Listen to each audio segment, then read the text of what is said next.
Hi beautiful people, how are you today? I want to talk about brushes, different types of brushes for different hair types and achieving different styles. Are you ready? Here we go. All right, so I'll bring you down to the two most basic brushes. You have a ceramic brush and a bristle brush. So what this means is the ceramic brush gets really hot, so it works like a roller and it sets your hair. So it's better to kind of keep it in while it's hot, let it cool down, or use cold air on it while it's setting. It's kind of like your handheld hair roller. It has the holes in between so you can see where the air kind of flows through. It does get very hot while you're blow drying, so you can sometimes burn yourself, so just be very careful of that. And then you've got your bristle brush. So the difference is, if you look very closely, this just has a single bristle. This has a double bristle. It's got the bristle there and then it's got another bristle inside. So what this does is this enables you to stretch your hair even more and get that more smooth and polished look. These are great for curly and thick hair as well because it's got that extra tension, so it really helps you to smooth your hair with better control. You can of course still do that with a ceramic brush. This has just got that extra beautiful tension, so it's going to give you that extra helping hand. It's just going to make your life easier. You can use this brush on straighter hair, finer hair as well. You definitely can. The only thing is, if your hair is very brittle, damaged, dry, weak, please don't use a very tight tension brush. It's just going to snap your hair. I'm just showing you the end. So this is kind of a little bit thicker. It does fit in your hand nicely, but this, because it's this pointy bit, that helps you to kind of pick up hair. It helps you to section hair. So it's quite like a little bit of a nifty thing they've put on there just to make our lives easier. Yeah. All kinds of sizes. So these are going to get really tight hairline hairs, something that could be quite curly on your hairline, or literally if you've got short hair, this is going to get you there. Then you've got another small brush, medium, large, and then you get even bigger ones. Your curl is going to be more loose and bouncy with this. So you're going to have a tighter curl and a more defined curl. You're going to get more body using a bigger brush as well on the root area. If you do have short hair though, sometimes going in with a smaller brush at the root actually sets it better, directs that heat more there. These are my two bristle brushes that I have in my kit. You get all different sizes, again in each type. This one is wooden and this one is, I believe, plastic. The benefit of having a wooden brush as well, it also helps to distribute oils more and it creates a lot of shine in the hair. This is Japanese. It is about almost 4 times the price of this one. Doesn't mean this one is any less valuable. It's still an amazing brush. Just depends personal preference and how much you would like to spend. As you can see, they both have the extra bristles in there, so both are beautiful. Extra double tension helps you to smooth, adds beautiful shine. Overall, they're just great brushes. I like to have a range of things depending on my mood of the day. I might choose this brush or I might choose this brush. Depending on what I'm wanting to achieve is where I would choose whether to go for ceramic or bristle. Sometimes for speed, you actually would prefer to choose ceramic over the bristle just because the air flows through the brush, which means it dries a lot quicker. If you don't remove enough moisture out of the hair before you start blow drying, this is not gonna dry your hair quickly. It takes quite a while because there's no way for the air to go through. So just a rough estimate, you could blast dry your hair 70, preferably 80%, but you could leave it up to 70% dry and start blow drying with this and you'll still be okay as long as the roots are dry enough.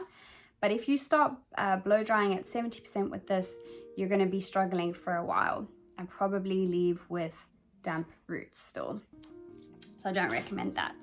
Flat brush. Flat brush is the easiest, I think, to smooth your hair if your hair is naturally straight or a bit wavy. You do that and apply your dryer, helps you to smooth there and helps you to glide down quite easily. Helps to manage obviously if you've got thick, long hair.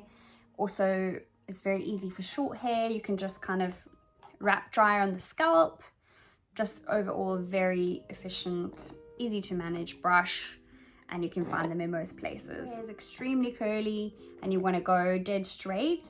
It's not necessarily going to get you where you want to be. That's when you're going to go in with more of a bristle brown brush, because it's got that extra tension. You see, this doesn't have too much tension, so sometimes the bristles can break and pop out. It's just not strong enough to manage maybe your amount of hair. You get ones that are a bit more kind of rounded, so it's not completely flat. It's got that oval edge. These are great for wrap drying as well, for short hair, for gents. Just really quick and easy to get air through your hair. These two styling brushes. So this is not a Mason Pearson. This is a Denman. It's a German brand. The Mason Pearson again is like probably 10 times the price of this. But I find it just as effective. So you don't always need to spend a fortune to get the top selling brands. There are many brands that create the same thing for a more cost-effective budget, friendly budget.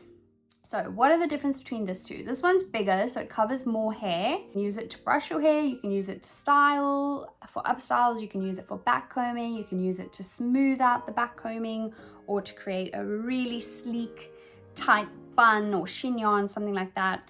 The differences of this one is it gives you a sectioning, really easy to hold. If you see the two handles, like this just fits nicely. You've got a place for your thumb and your pointy finger. This is, you know, you can just see this is a lot more comfortable and you can already direct things and easy for your wrist. This is kind of just very straight. This obviously only covers less hair as well, so you have to brush more of the sections that you want to smooth or back comb. So you just have to take a little bit more time with this if you are in a rush, but this also helps you to direct your sections more precisely than this, because this is all over. Both beautiful. Also again, depends on the look, the desired look to be achieved, and your comfort. This being a little bit heavier, of course. This is great as well for those really tight hairs in the front that don't want to smooth as easily. This helps you to get that tension in. Can you see? I've not even touched the hair and it's kind of like helping to stay in there. You could use that or that. This I find has a little bit more tension, is a little bit more comfortable. If I brush it, this kind of scratches and this doesn't, so I love this for that. It also gives you that really nifty handle. Combs, look at these babies, wide tooth combs. So again, you've got more of a jumbo, a medium, and a smaller wide tooth comb, depending on your preference. This one I like to use when I'm cutting for kind of scissor over combing. Don't normally use it to brush out waves. I find the teeth not big enough, but you can. These are beautiful as well. This one gives you a really nice handle to kind of brush out your waves and your style. This one you can see doesn't really give you a handle, but it's just like a really cool, fun comb as well, and does the job. You can't really see on the camera very well the difference in the teeth. This one's a little bit shorter and this one's a bit longer. So you're also again covering more hair, and it's going to give you a bit more of a looser wave. This will probably keep it a little bit more tighter. These two combs that you can use for sectioning, back combing, foiling, that's what I use it for, but if you're not a hairdresser, that's obviously not what you're going to use it for. This one is actually, if you see, it's a bit smaller than this one. This is supposed to be really good for braiding. It's quite easy to hold and easy to manage. Really cool combs, I love them. You get all sorts of colors. So obviously if you're back combing, you could go in with either or, depending on your preference and how many kind of combs or brushes you want to be keeping. I tend to back comb with this. I just feel more comfortable. I like the effect because I can smooth out the back combing with this straight after. This you can't smooth out your back combing with. I do know a lot of people like to back comb with this. I think it's just more kind of the old school way. So I'll leave that up to you. It's really cute little, they're called toothbrush hairbrushes. If you have any flyaways or anywhere you want to kind of comb really nicely, it just is a really cute little comb. So you can always spray it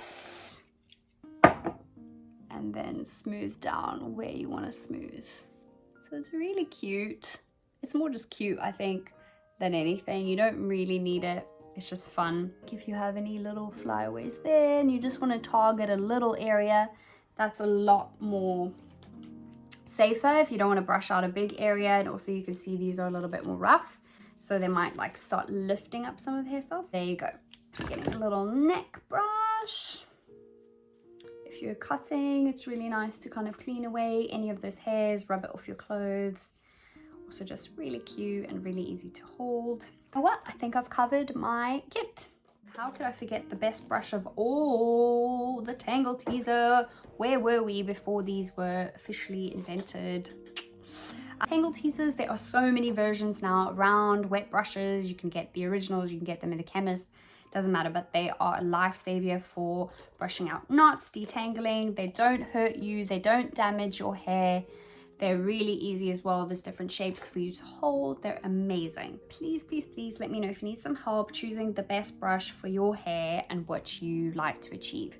Really wanted to say as well, it's very important to keep your brushes clean. So you can shampoo them just like you shampoo your hair, shampoo your brushes, and use the edge of your comb to lift out any hairs. Instead of doing it like that, it can damage the teeth of your comb and your brush. We want to keep our brushes clean to avoid any contamination, buildup of products, buildup of bacteria. Even if it's your own brushes, I'm still saying please keep them clean. Not just about whether they're used on somebody else, it's for yourself, keeping them beautiful, fresh, and keeping your scalp clean too. So yes, please take care of your brushes. If they are damaged and old, then just purchase some new ones. They don't have to be super fancy, extravagant, expensive, definitely not. Let us find what you need for your budget, your time, your lifestyle, and most importantly, for your hair type. All right, thanks so much. Bye. I really wanted to quickly cover clips as well. So you can see this one is flat. This one is curved and a bit of a different kind of color. It's got the ridges in there. And then this one is bigger and thicker. So these ones are much stronger. They're beautiful, they're efficient, they're just amazing clips, the best that you can get really. It's curved. This can create dents in your hair as well, which is not great obviously if you're trying to have a straight or smooth look. And the dents kind of just irritate me. Plus, this material is not as good and it kind of starts to rust at some point, which is also really not great for the hair. These don't rust at all. They're great and they don't dent the hair. They're also just really easy to glide. If you are able to have a choice, rather go for these. These are just my favorite. They're also the Japanese brand.